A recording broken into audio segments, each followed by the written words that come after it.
This is Behind the Verdict. I'm John Horford with Marion Cook. And in the studio today, we have Shirley Mitchner. Shirley, thank you for joining us. We're going to be talking about a case that is local to the Lansing area.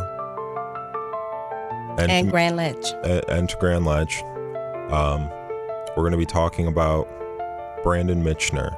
Yes. Was actually a classmate of mine. Shirley, who was Brandon?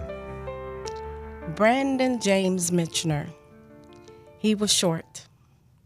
He was the shortest in his family. He has a brother that is 6'3", a brother that was 5'10", and Brandon was the shortest. Brandon started off as a triplet. And as Brandon would tell it, he beat them up and he won. But he says one took his height, one took his smarts, but he got the looks. That's what Brandon would say. Brandon was the life of a party, very funny, loving, kind, generous, intelligent. He was a mama's boy. He loved life and life loved him. And even though his siblings didn't live here, he was very close to them. He was the one who reached out to them. They would ask him for advice, questions, because he was a young man, but in an old man's soul? So he's an old soul. He's an old soul. Yeah. He was very wise. He was very analytical. He analyzed everything. He really did. He graduated from Grand Ledge High School in 2010. He attended Lansing Community College, and he graduated with an associate's degree in marketing. He was a homebody until he started dating. And he was my Friday night dates on the couch having popcorn, him and mom. But once he started dating, that ended that.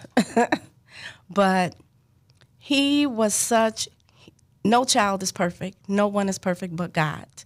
But Brandon always let us know when he wasn't coming home, where he was going, what he's doing. That's Brandon. He believed in telling the truth, whether people liked it or not. That's just who he was. But he was the love of our life. He is definitely missed every single second hour of the day. He lived at home. He was 22 years old. Brandon, like I said, he was a little strange. He changed his bedroom every 3 months. He changed his bedroom. He was a neat freak. He was one who, his shoes matched his outfits matched his shoes. Before he passed away, he created a pair of shoes. And I did bury those shoes with him, but he did create a pair of gym shoes, of course, one of a kind, through Converse, I believe it was. And he loved those gym shoes. I know I asked him, one day he said, "Mom, you're buying something for the grandkids. Why don't you buy me something?" Because he never asked for anything. He doesn't want me to buy him nothing. And so I said, "You really want me to buy you something?" He says, "Yeah, Mom. I want a pair of gym shoes." So I trust him because he's very trustworthy. So I gave him my debit card. And then I said, a couple of days went by. I said, "Brandon, where are those gym shoes at?" He said, "They're coming, Mom. They're coming. Don't worry. They're coming. They're coming." And it wasn't like they were expensive. I couldn't tell you how much they were, but they wasn't expensive to me. They wasn't expensive. And so it took a couple of weeks for them to come. And finally, I'm like, that's why it took so long, because you created them. One-of-a-kind gym shoes. Oh, how nice. Okay. But like I said, Brandon did not. I love to shop. So I'm always buying him things, and he would have me take them back because he says, "No, Mom, I don't need them." He worked. So he worked at Menards, and he bought his own stuff, but he lived at home. He was, like I said, he was a homebody. He was a good son. What happened to Brandon? June 29th. My husband and I used the date June 28th and not June 29th. And the reason June 29th is is our anniversary and his birthday. So we used 28th, and that's what's on his headstone, not the 29th. The day before, so June 28th, we were celebrating my husband's birthday. Him and I were getting ready to go to Florida for our anniversary. And I'll never forget, we were sitting at the table and having cake and ice cream, singing, whatnot. And Brandon says, well, I'm so excited. I'm going on a party bus. I've never been on one before. And we're like, okay, that's cool. That's cool. And I'm like a preacher who's always preaching to the kids, don't do this, don't do that, da-da-da-da. And he raised his hand up and said, Mom, I got this. You trained me right. And he gave me a hug, and we never saw him again. So Brandon's business partner, Brandon had a business partner. He had a little clothing online, selling T-shirts, sweatshirts, leggings, hats. So Brandon, the business partner said, hey, man, I don't have time for this business anymore. I got a girlfriend, and I work at Art Van, so I don't have time for this business. Brandon said, okay. So, but because Brandon was such a nice person that everyone was purchasing merchandise from him and not the business partner, because the business partner had a bad rap. Sorry to say, but he had a bad rap. So everybody was buying merchandise from Brandon anyway.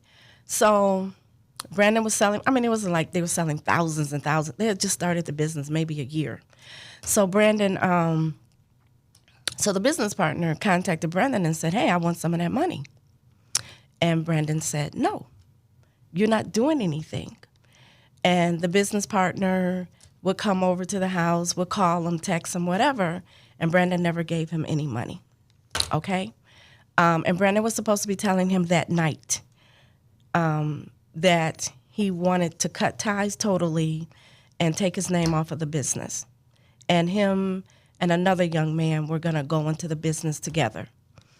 All right, so who told Brandon, let's go on this birthday party? Let's go on this bus. Who told him? Two people are saying they invited him on this party bus. The business partner and the birthday boy. Who did it? Don't know. All right. So they went on several buses, several bars. Do not know the name of the bars.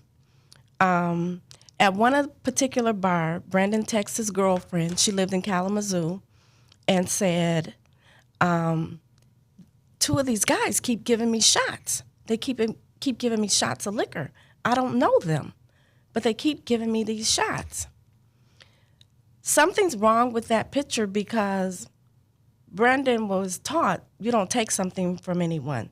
So who got the shots? Did they come directly from the bar, or did they come from these two boys? Don't know. So at some of the bars, Brandon did get wasted, and he threw up. And he came out and he told everybody he was sick and needed to go home. And nobody did nothing. Nobody got an Uber or nothing to get him home.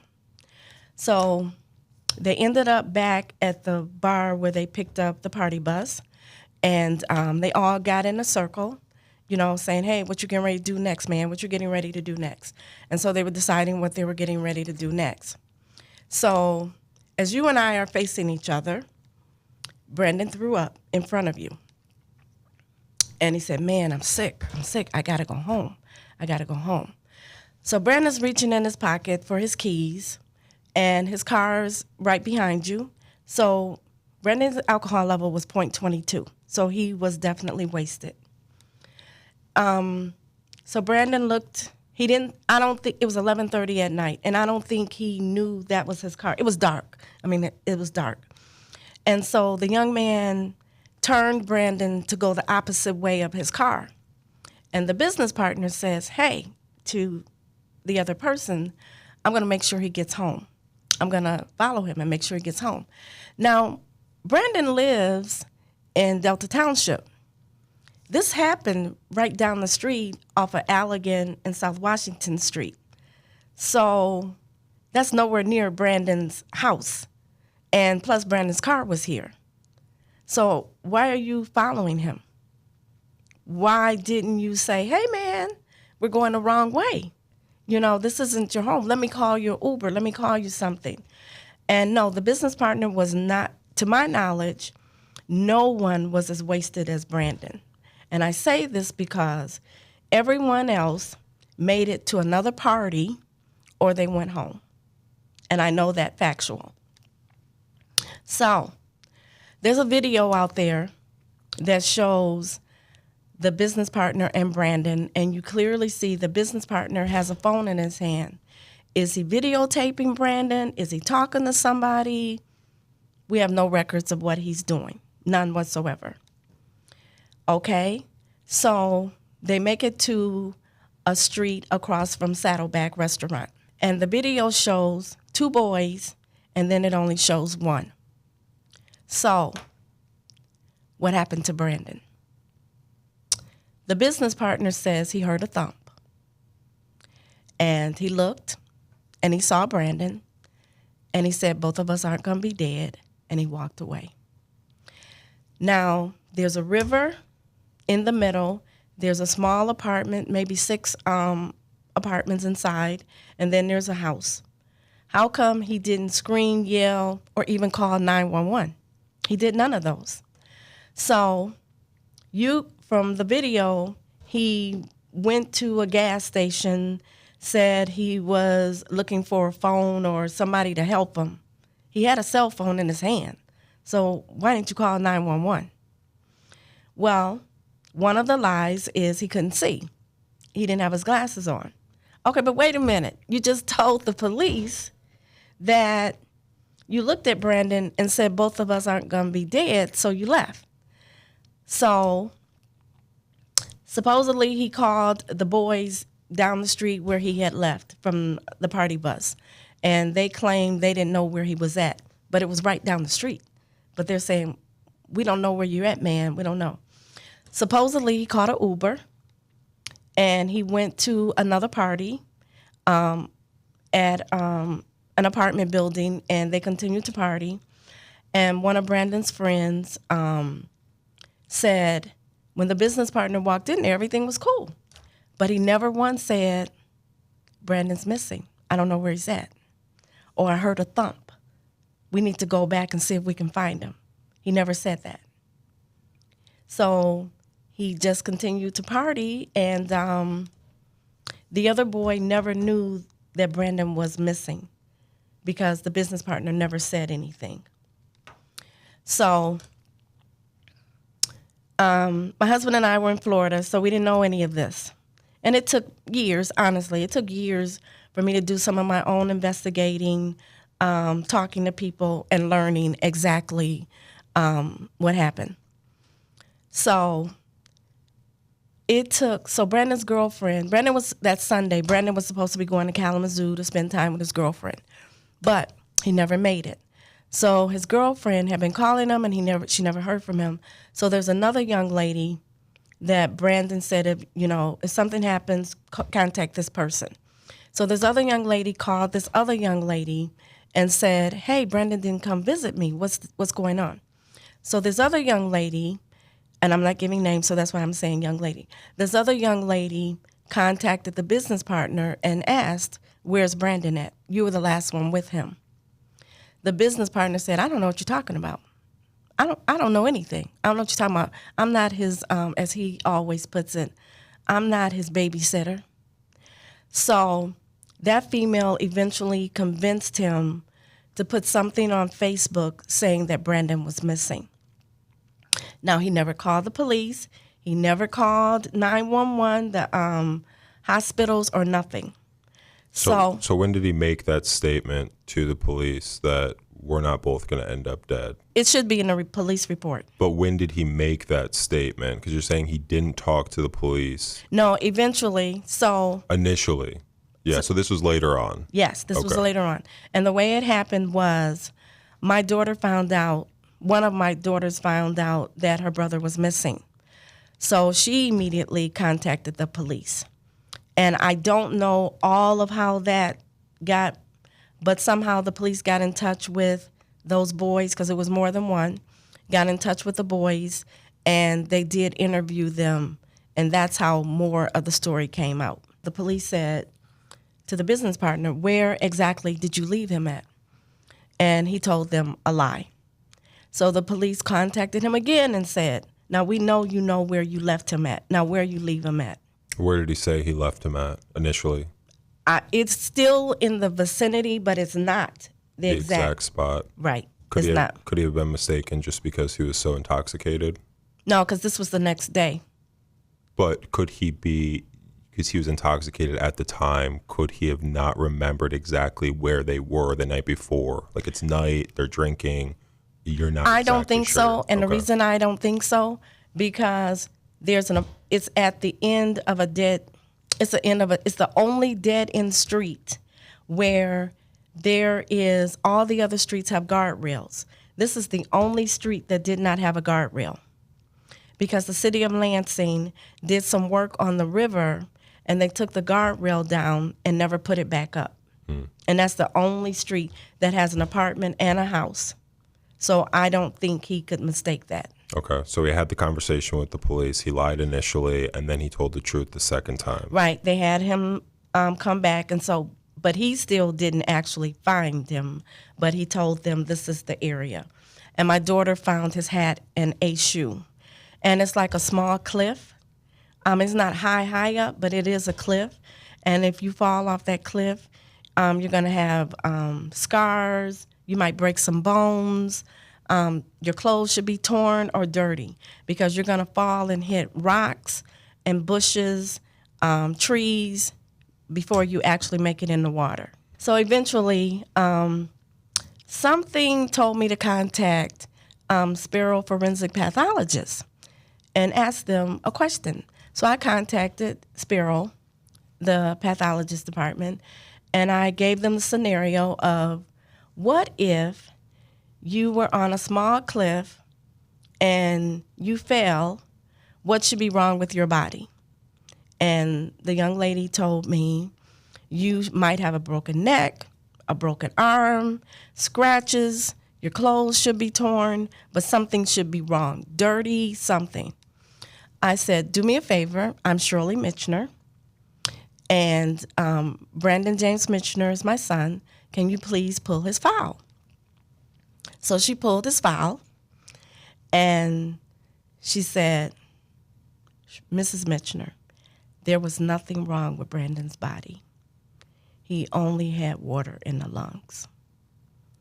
And I said, did you know it was a cliff that he fell off of?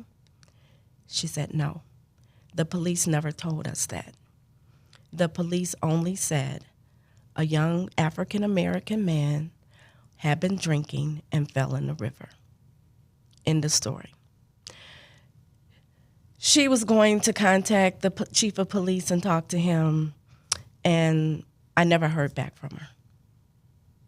And she was going to investigate, but the door got closed, so I never heard from her. So where was Brandon's body eventually found?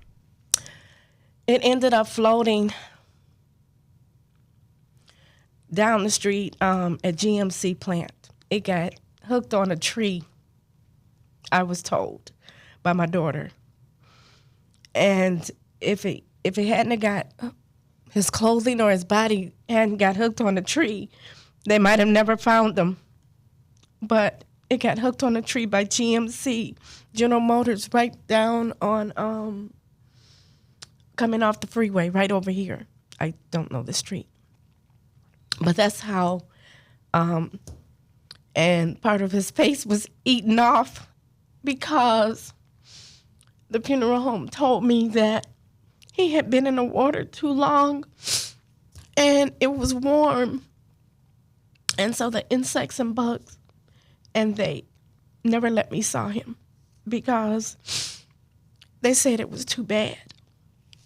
His body was too bad for me to see.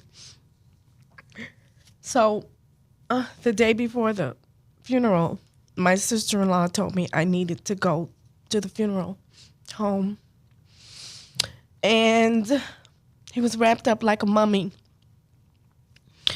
They use this thick gauze and they wrap you up really tight, but you could feel the lines of the body. So you can feel the head and the feet. So I never got a chance to say goodbye to him other than his cloth. But the funeral director said he was the best dressed person, young male they've ever saw, because he was dressed still. So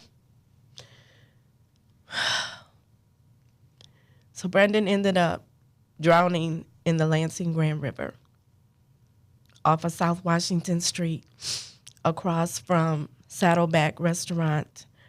Now there is a guardrail, thanks to Mayor Andy Shore.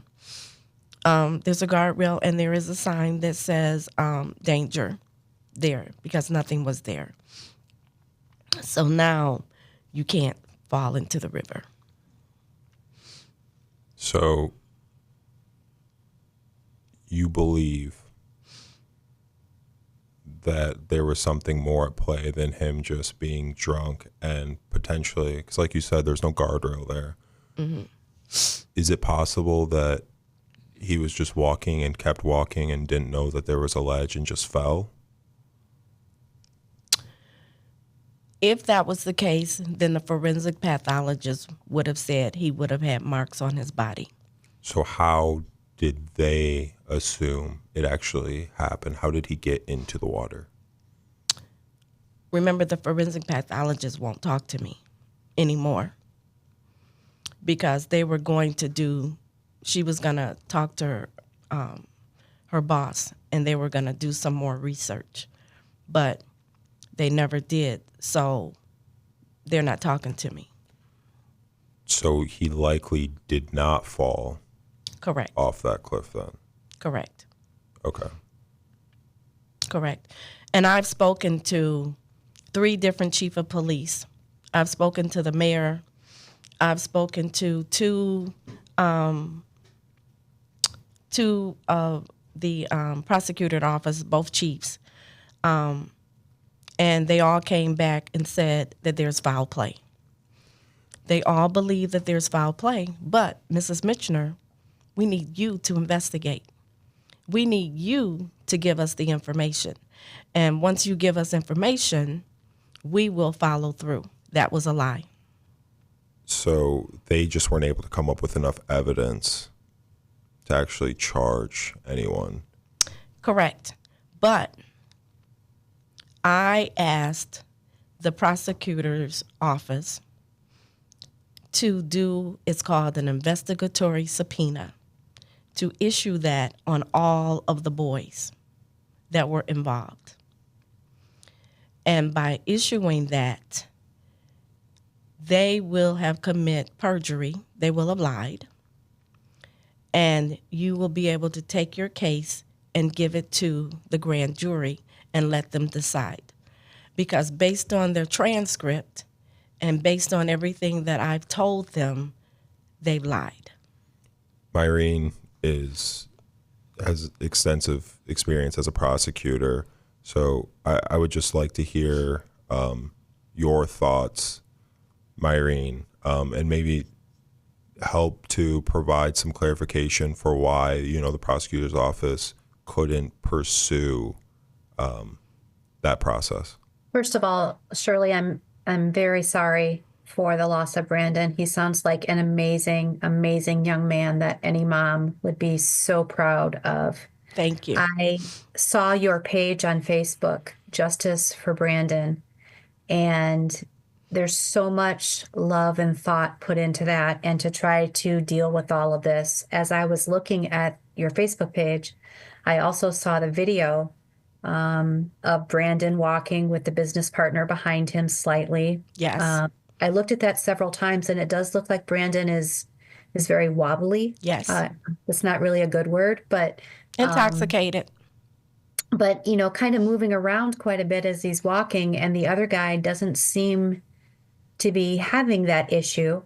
And as you said, they go out of shot for about 11 seconds, and then you see the business partner coming back running through. So can I ask you a couple questions? Sure. When the business partner finally gave a statement to the police, I think maybe the second time, did he ever explain what he meant by he didn't want them both to be dead, or however he phrased that? Did he ever give it a meaning to what that meant? No, the police never discussed that with him. Everything that I've learned from the police, the conversation with the business partner was just a conversation. If you were to read the police report, it was not an interrogation, it was just a conversation. And then he also made the comment that he heard a thud. Were Yeah. they close to that cliff when he heard that thud? He said he was. He first said that he thought Brandon went to the bathroom, but I have learned that there was no what do you call them?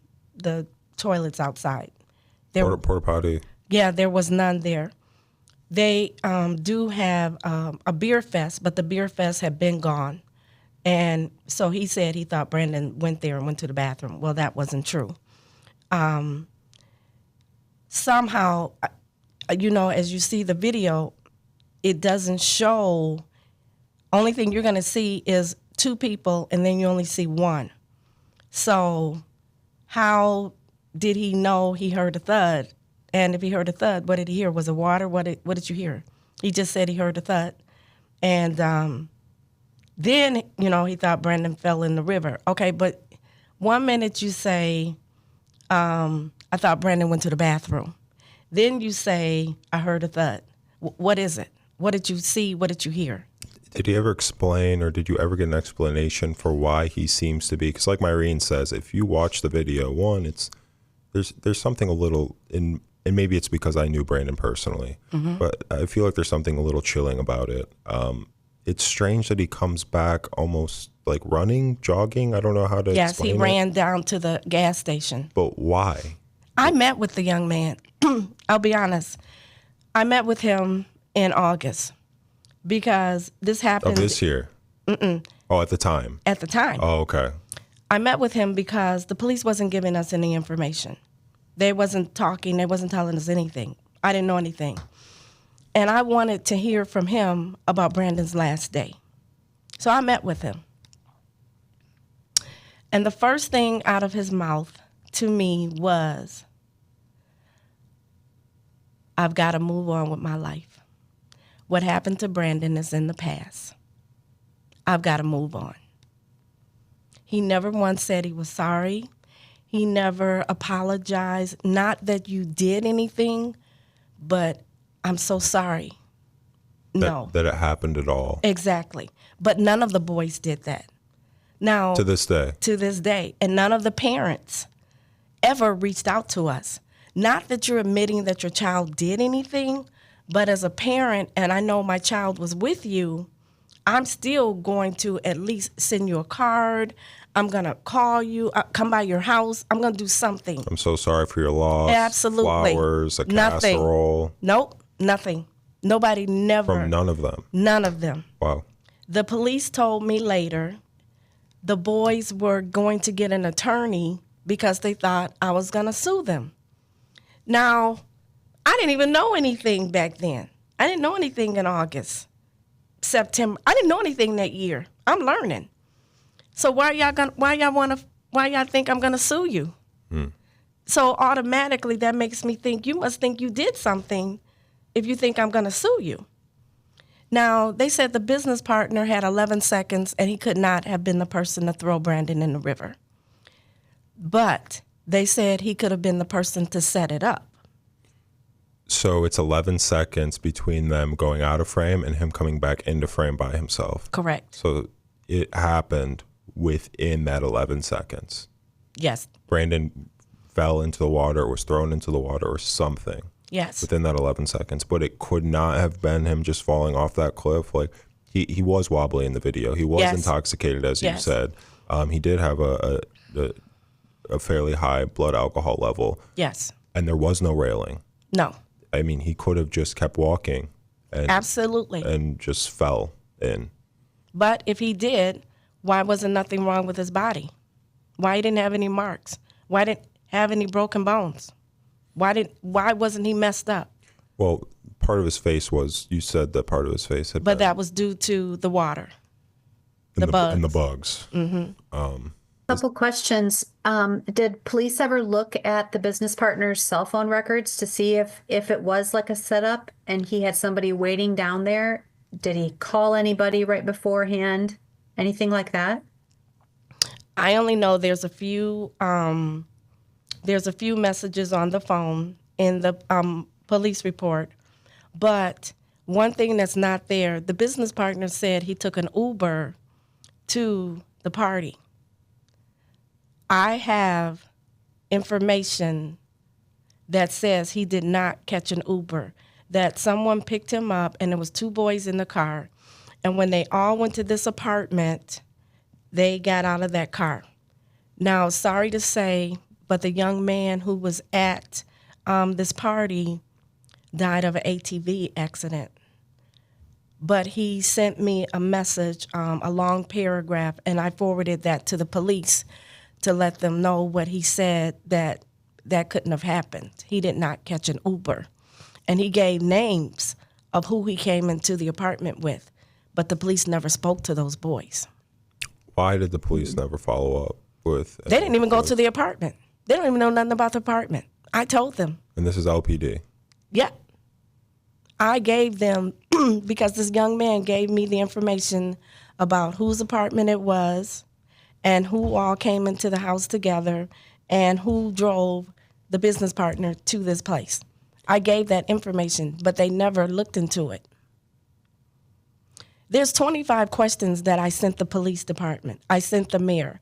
I sent the attorney general. I sent the Michigan State Police, and they cannot answer my 25 questions.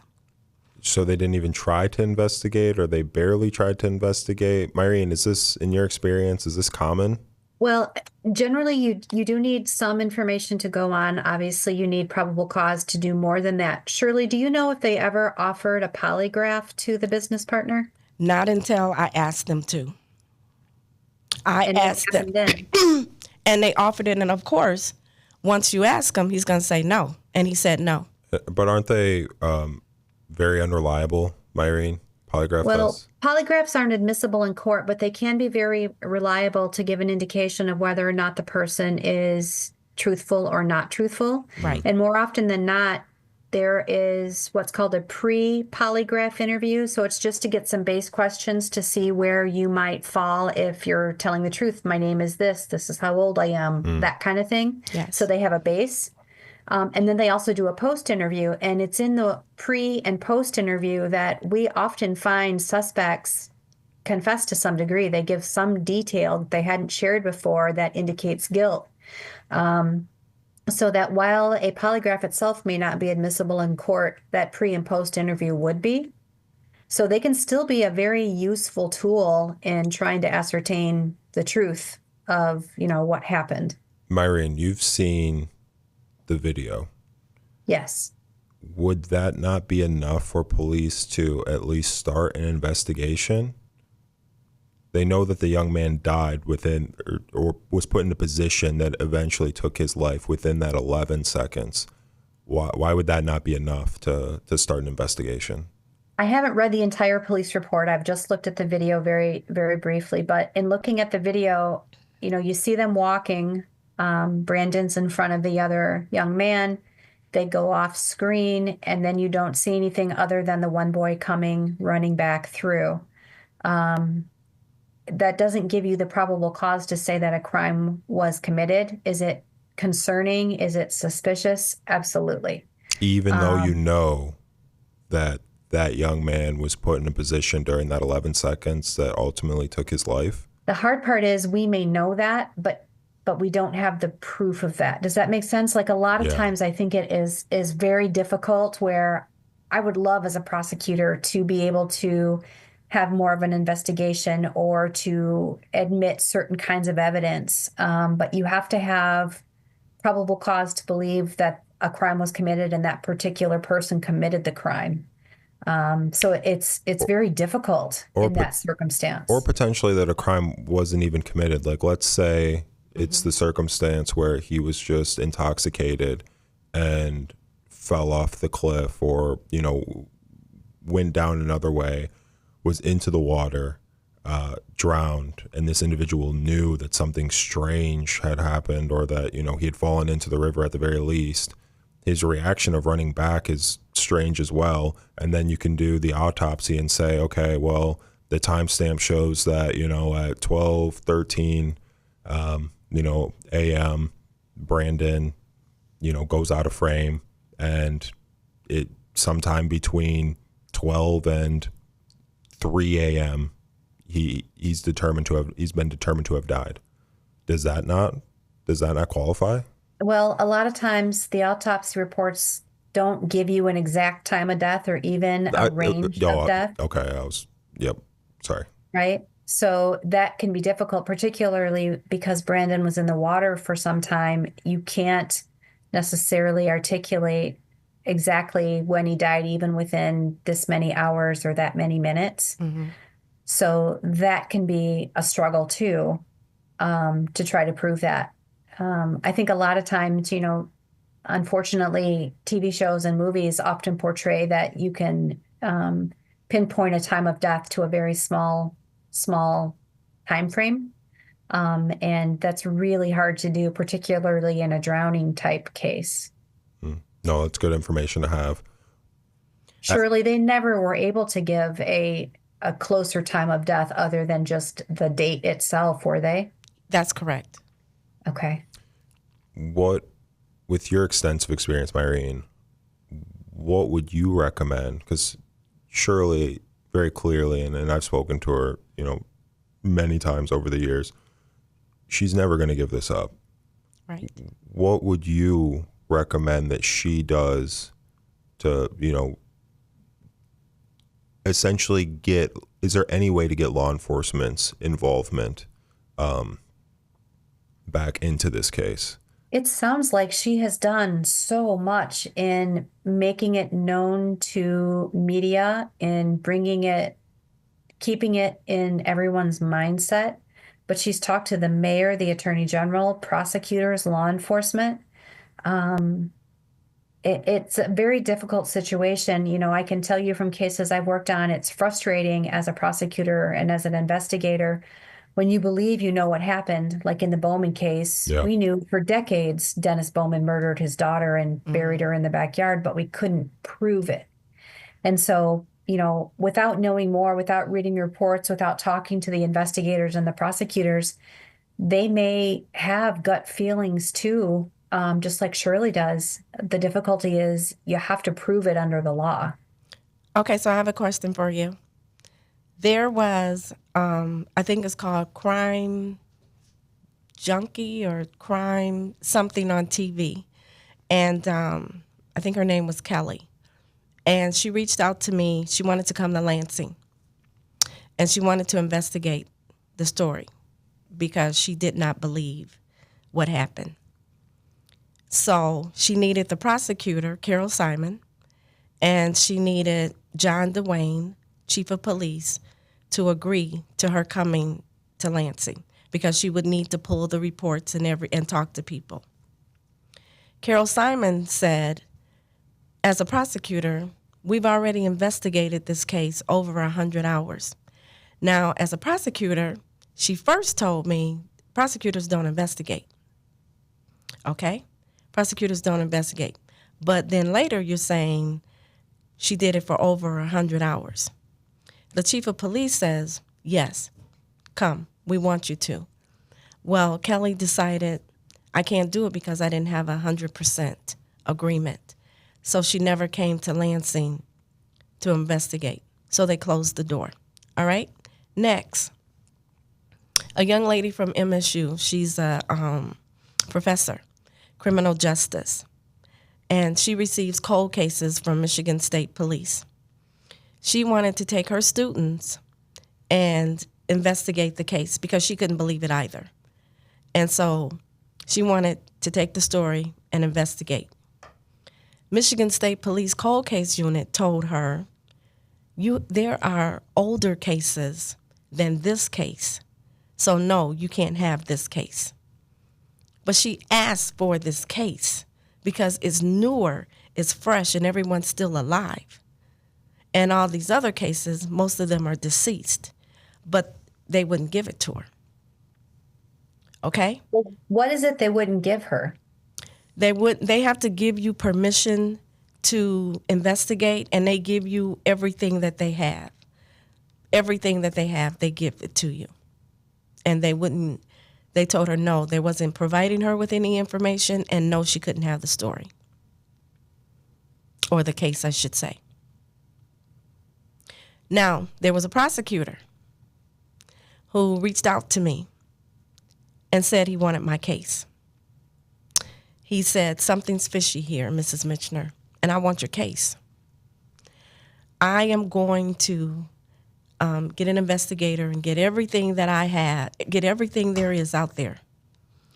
And then I'm going to put the case together and give it to a grand jury. 2 weeks later, I received a letter from him saying, I can't do any of the things that I said. Why? Another door is shut. Michigan Police Department Cold Case Unit. That young lady won't even talk to me. I've contacted her because the prosecutor, John DeWayne, told me to reach out to her. I reached out to her for several years. I called, I sent emails. She won't talk to me. Why? My problem is with this whole case, what I want to hear the truth in the court of law. I want to know what happened to my child. If Brandon accidentally fell in the Lansing Grand River, then I ask God to please give me strength to accept it. Brandon's body lays at Chapel Hill Cemetery. He's been there for 10 years. He would have been 32 years old. Those other boys, they're either married, having kids, finished college, doing whatever they want to do. When you mentioned the person from TV, I forget the crime show or whatever it was, who wanted to investigate, did they try to do a Freedom of Information Act to get the records so that they could investigate, or the MSU professor for that matter? No, because from what I understand, Michigan State Police Cold Case Unit, they give Michigan State University and Western, they give the Cold Case Unit, they give them cases that they want them to look at. You don't ask for a case. They give you what they want. Does that actually mean that you can't FOIA these cases, Myrene? I don't think so. I think anybody can FOIA anything now. Yeah. You know, they could redact some of it. Obviously, it might not come in unredacted form, but the Freedom of Information Act is a very powerful tool that a lot of people use to try to get more information. I have a lot of information because of that. But what's weird now, Michigan State Police Cold Case Unit, they won't give me anything. They say that this may be used for future, let's say future cases, for future that they may, end up going to court. So they won't give me anything. And the prosecutor's office and the Lansing police, they're not giving me anything. But there was a young lady, she's here in Lansing. Her name is Jennifer, and she does investigating. She's on Facebook. But she was able to get that video, because I had never seen the video, because they didn't give it to me, but she got the video. So she knows how to get more information than what I received from them. So I have another question, another statement.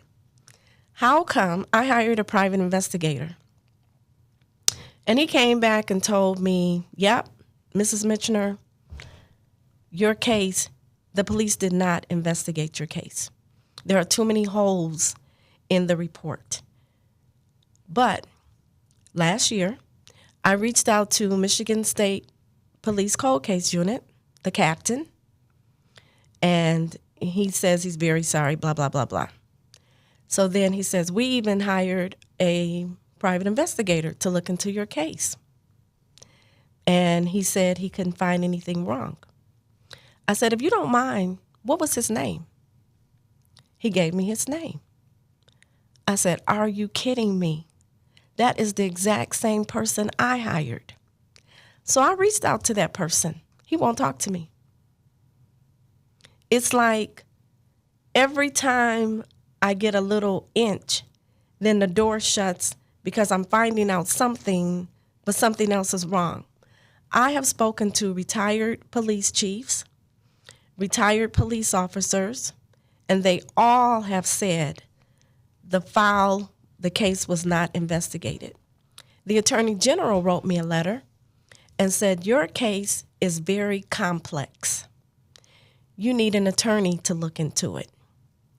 I don't want an attorney to look into it. I wanted her to investigate because she has so much more resources that I wanted her to look into it for me. But she won't. Irene, before we wrap this episode up, is there anything that Shirley can do to get some of the support that she needs to look into the death of Brandon? I wish I had an answer that solved that for Shirley. I really do.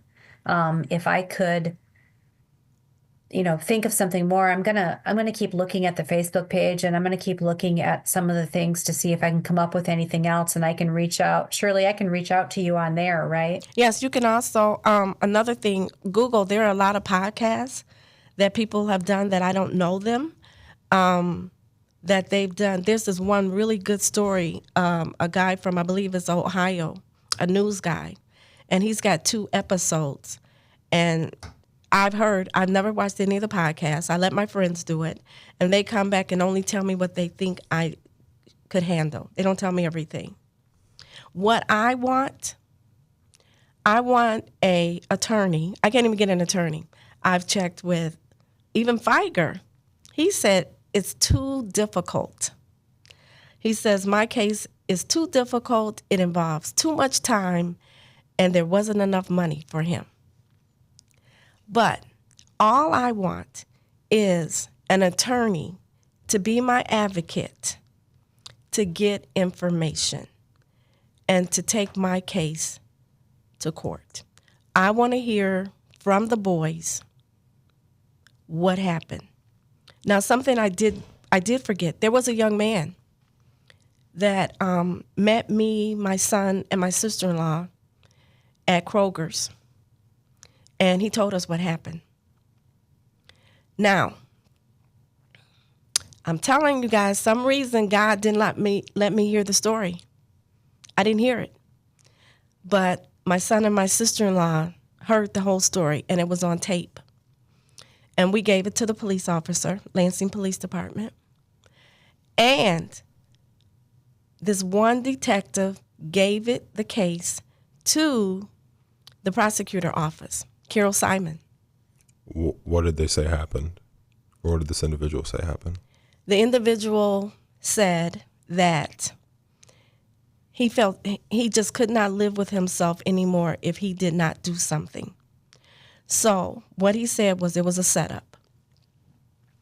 Because Brandon was so friendly, everybody liked this little boy. Everybody liked, they said black boy. Everybody liked him. He was friendly. He helped people. He was caring. And so the business partner wanted to see if he could swim. So they got him drunk. And you saw they let him down the river. And Brandon didn't swim, so they freaked out and they left. That's what happened. So it was a prank? Yep, it was supposed to be a prank. And when Brandon didn't come out the water, they left. So did Brandon know how to swim? Yeah, but 11:30, 12 o'clock at night, Lansing's water is dirty. You're drunk. Yeah, no. I know. I was just asking the question if he knew how. Yes, he knows how to swim. You said they. So you think there was a second person there that doesn't? Oh, there was more people. There was 4 of them. There was 2 people who actually threw him in the river, And the way they went is behind the apartment building, behind the camera. You wouldn't be able to see them. And I have the names of those 2 people. And then you think after they threw him in, that's why he runs out of the shot, and then the other 2 people Correct. ran their way. He ran his way. And they had a car out there waiting for him. And that's why he didn't take an Uber like he claims Correct. to the police that he did. Yep. So he said that's what happened, and it was supposed to teach Brandon a lesson. And the young man and so the police said that was hearsay, okay? So the young man who told this young man, the police kept calling him, and he wouldn't return his call, wouldn't return the detective's phone calls, wouldn't return his calls. And so finally, he called the police late at night. The police officer, I think he said it was like 3, 4 in the morning. He called them and said, I'm coming in and I'm going to tell you everything that happened. He was a no-show. So the police went to his house, and he told them to get off his property. He had nothing to say. After he had already met with your family members and told them this entire story? The other person. There was another person who told the person who we met. Got you. So that's why the police said it was hearsay. Yes. But they were looking into it. So they contacted him and, kept calling him whatever, and he never returned. And finally, late that morning, one morning, he told them, I'm coming in. I can't take this anymore, and I'm going to tell you what happened. And he was a no-show. So they went to his house, and he told them to get off his property. He had no. Why didn't the police issue an investigatory subpoena and make him come in? Now, what I do understand, I've learned, you can't make a person talk. They can say, I'm not saying anything. But if you had at least tried to take one boy to turn him against another one, like saying, I know more information, why won't you say something? I'll offer you a better deal if you say something. But they never did it. The police. And so now the young man does not live in Lansing. He lives in Grand Rapids. So, as I said, the first chief of police, and I know you might bleep out names, but the first chief of police, Chief Yankowski, he was the first one I met. He said, I know your son was murdered. I know there was foul play. But you know what? I have 66 cold cases. And you know what? Because of that, I'm closing your case. And that's how my case was closed. It should have never been closed. The other 2 chief of police said my case should have never been closed because there's too much unknown. There's too many holes in the police report. And then for that one detective to give it to the prosecutor's office, he must have felt that there was a case. But then the prosecutor's office gave it back to him, and he left and went somewhere else. But as Myrene had mentioned, without enough evidence, you can't move forward, even if you just have this gut feeling. But if you don't investigate, how are you going to get information? But you need the evidence to investigate. I mean, and I'm with you. I think the video, but that's also coming from, just a civilian's perspective. I'm just a civilian. Myrene is a professional and knows this world like the back of her hand. Mm-hmm. That video seems like enough evidence to me to warrant investigation. But as Myrene said, unfortunately, even though it seems extremely suspicious, mm-hmm. it's not. Right. Do you mind holding up the collage of Brandon? Like you said, good-looking guy, great smile. He really was. He was always extremely friendly, extremely nice. He always wanted to hoop with us. He loved basketball. Yeah. Shirley, we really appreciate you coming on. I thank you for having me. And talking about Brandon and, keeping his memory alive and continuing your pursuit of justice for him, because regardless of whether there was, foul play or it was an accident or it was intentional or whatever it was, as a mother, as someone who obviously loved her son deeply, mm-hmm. getting that type of closure is something that We just want peace. you're going to pursue exactly and We want peace. for your entire life. So, and I hope you get that peace. You deserve that peace. Your family deserves that peace. And I'll continue to talk with Myrene. We'll take a look at the police report as well and just see if there are any additional avenues that we could potentially pursue or people that we could talk to. Okay, I appreciate that very much. Of course. Shirley, thank you for sharing your story, but thank you for continuing that passion for your son. I can't imagine what you and your family have gone through, but I would say that I would think that Brandon would be so proud of everything you've tried to do to make sure that this gets solved. Absolutely. Thank you. Thank you very much. If you have any questions or any information that could help Shirley solve this case, please reach out to us or reach out to her on her Facebook page, and we will link that in the show notes. Feel free to send us a message on our Instagram page, if that's easier, at BTV_pod. Share any information you might have, even if you think it's a small detail. It might lead to more details and hopefully solve this for Shirley and her family so they can find justice for Brandon. You can find us wherever you listen to podcasts. Thank you for listening. Thank you.